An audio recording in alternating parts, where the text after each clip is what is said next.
Alright, so this is a Daikin schematic, a 10-ton DCC, 10-ton, 2-speed, 3-phase belt drive. This is a straight coil unit.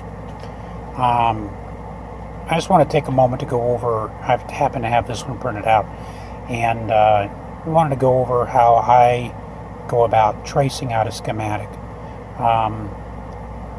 So when you're on the roof, and you got the unit open and you look at the schematic, what I do is I try to initially determine the difference between my high voltage and my low voltage. So I look for the transformer, secondary and primary. Secondary is 24 volt. As typical with these schematics, you're going to have one side that's going to go to one side of all your coils. There's nothing appears to be in here in series, so the common goes directly to each of my coils. There's no switches or interlocks in series with common to any of these coils. So all the switching is going to be on the R side, and this other side is going to be my R side of my transformer, and it comes over, goes down, and goes into S1, which is typical with these Daikin like commercial units. Between S1 and S2 is where they will wire the fire alarm interlock relay to shut down the unit. So there's a jumper that goes from S1 to S2, and here it gets a little interesting. So S2, and keep in mind this is R from our transformer, S2 comes up, and I just follow this wiring, this line up, comes up and goes into this R terminal on our EBTR. The EBTR is our electronic blower time delay. So this is a time delay. We got R, we got common, and we have a G connection.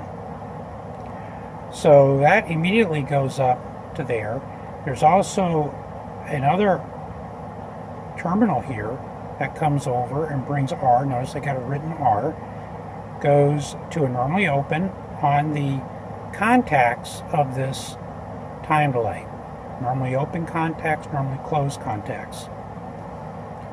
So the schematic always shows the de-energized position. So this is normally open, normally closed.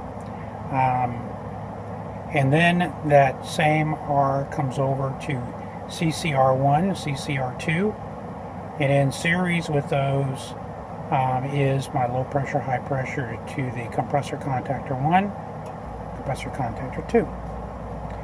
And that comes down, and that feeds R right here. So if you were to check your 24 volts between R and common, that R is not directly coming off my transformer. It's going through S1 to S2 up to through before it comes back down to R. So just keep that in mind. If you want to get a true 24 volt reading, if your transformer is putting, what your transformer is putting out, you'd want to go between S1 and common.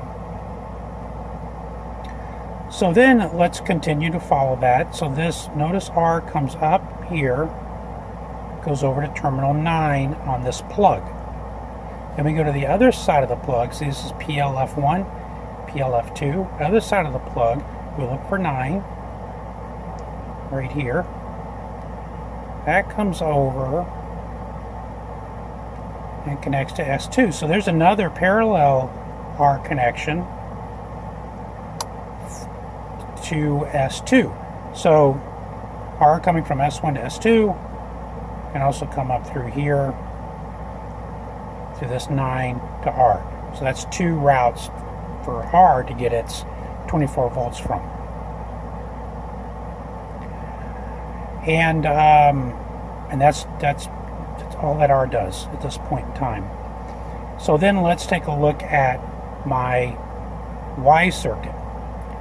So the Y circuit, notice that we've got a Y that comes a yellow from a wire from yellow that comes up over here, goes to terminal 1.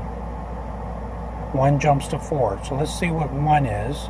I do not see a 1 over here on this plug. So 1 goes to 4. 4 goes to my compressor contactor 1. So this is yellow. Comes up, jumps over. Notice I got a note here. What does that note say? Economizer plug located in return air compartment.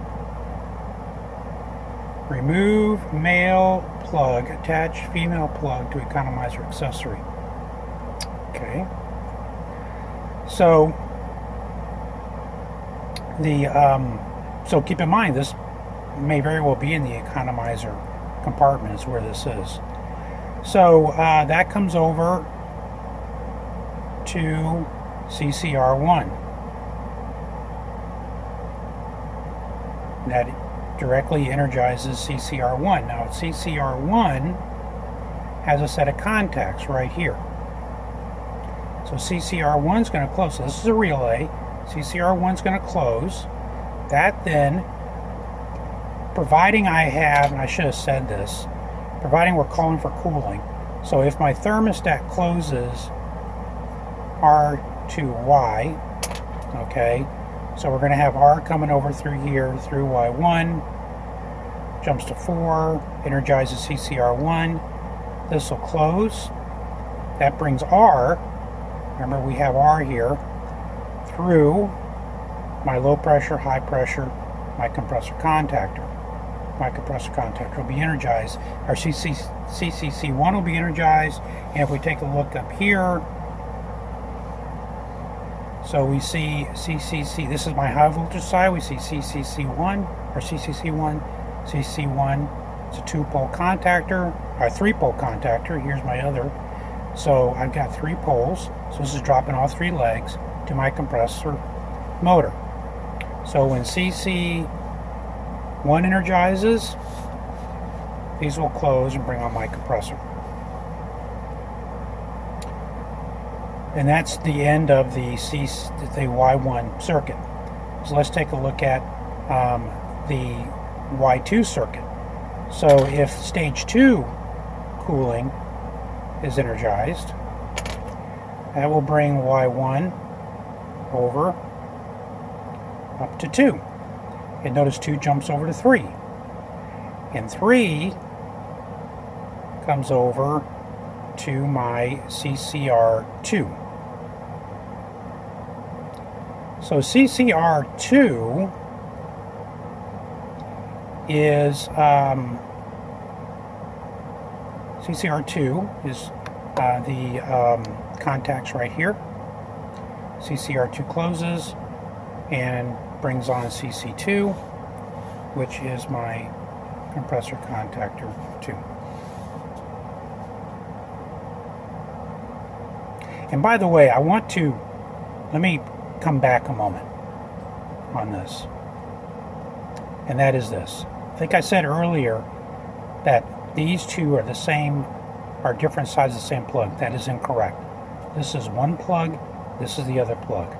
This plug, I think, is actually in where the controls are, where you'll find a lot of these controls. This is backed by the economizer. So I apologize for that, but I believe these are 2 separate plugs, completely separate. I don't think they're the same side or different sides of the same plug. So after saying that, so Y2 brings on CC2, but there's another Y2 here and another Y1 that I missed. So let me go back to that. So Y1 also comes up here and goes to BR2 coil, energizes BR2 coil.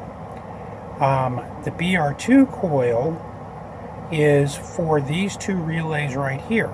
So when this is energized, this is going to close, this is going to open. When this closes,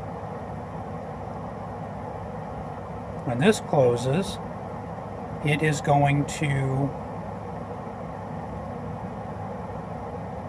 allow Y2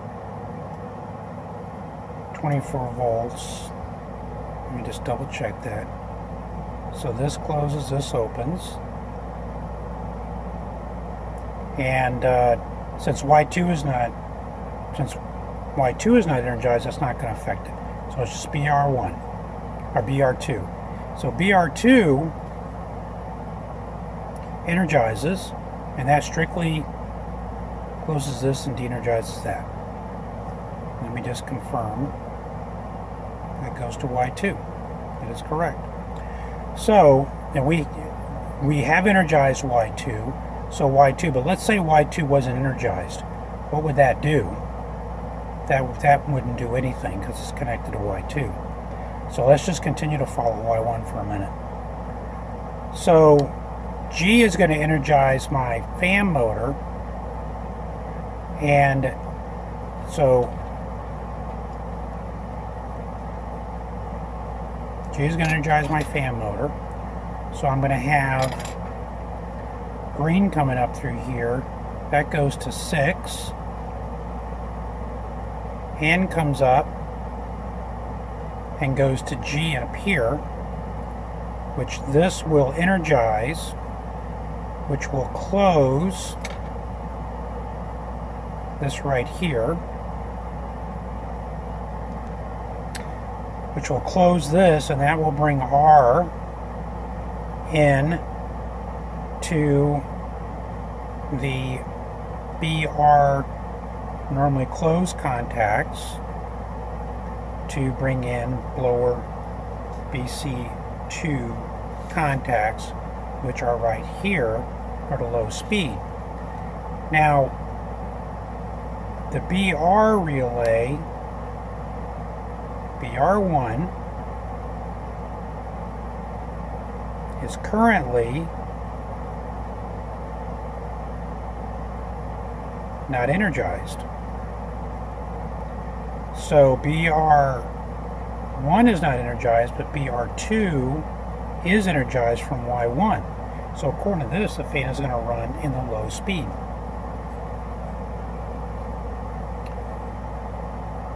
Because only BR2 is energized. BR2 is energized coming off of Y1. Fan will run in low speed. Even if G is not energized, this will be, let me back up a minute. That comes from here. So I do not believe that is, according to this, that's not connected to anything that I can see. So the blower will only energize when the EBTR is energized. This is closed, bringing R over. And since BR1 is not energized, this is normally closed. We'll bring in BC2. We're running low speed. Now, when Y2 is energized, that then brings R up. And I'm going to do it as a yellow. Brings that up to here. Now, this brings it up to this point right here, so I have R at this point right now. Y2 is energized. So BR2, which is energized from Y1, so this is closed, this is open, this allows BR1 to energize now. BR1 energizes, and with that means this will open, this will close. Now BC1 will be energized, which is this contact right here. BC2 will be de-energized because this opens, this closes. So I will no longer, this will be open, which means that I will not be running at my low speed, but I'll be running at my high speed. So the blower runs on low speed in Y1, cooling first stage. runs in high speed when stage 2 is energized, done through the circuitry here.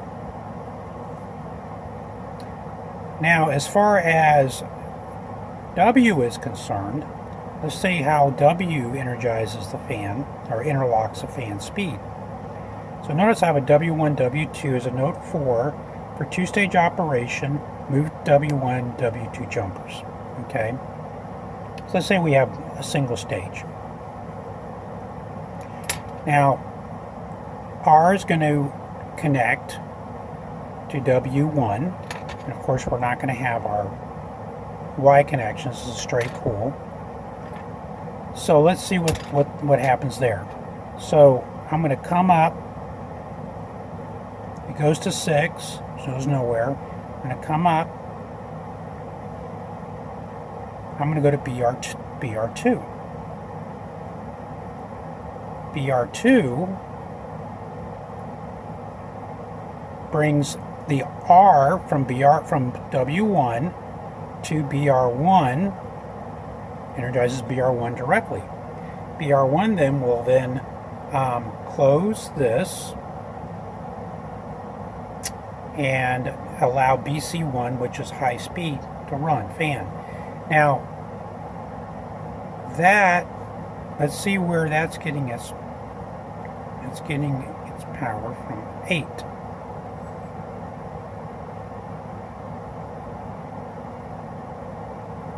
So that means that fan needs to be energized. Let me just double check that. That means that fan needs to be energized in order to get R through to run that. So there needs to be a fan interlock in heat on this. So we need to energize G when we energize heat. Otherwise, the time delay is not going to activate to be able to turn my fan on. Unless there's something that's not being shown here and there's a jumper attached to 8. But I don't think there would be, because that would affect the cooling operation. So there is a fan delay that is operating on the heat mode. Now I think this is a fan delay on off, not a fan delay on. I imagine the fan would come on immediately, and it's a delay off fan. That would increase the cooling efficiency of the unit because the coil is still cold when the compressor shuts off, and allows the fan to run to get a little bit of efficiency. It would make sense for heat too, because you don't want the fan to be delayed coming on in heat. So, by the way, just want to point out these BC1 and BC2, these blower contactors are 2-pole contactors, or they're 3-pole contactors. So I've got BC1, BC1, BC1, so they are 3-pole contactors for the blower. Alright, so that's it on this schematic. Hopefully that wasn't too confusing for you. The way the Daikins do their schematics is a little unusual. Later I'll go over the Daikin schematic that has the control board on it, because it's interesting as well. So please leave any comments if you have any, and please like and subscribe. Thank you.